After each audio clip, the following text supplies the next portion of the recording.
My name is Oluwaseun Oluwatobiloba Sokeye. It's very long. Yeah, I'm from Nigeria and my course is MBA Finance.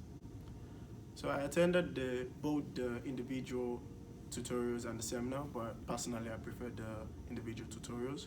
What I learned from it is I got better in structuring my word count and when I was writing my words.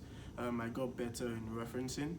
Also, I prefer one-on-one engagement because in class it feels like everyone is looking at you when you're trying to raise up your hands and ask questions. But on one-on-one engagement, you can ask questions that you feel might be stupid, but you get to ask those questions and they get to correct you if you're wrong.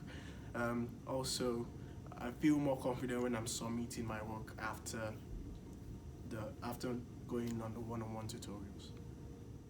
Well, if you're coming from any other part of the world apart from the UK, you're coming with a different style, different referencing style from Harvard. You're going to come with a different educational system, and you want to be confident in submitting whatever you're going to be submitting through Turnitin or whatever.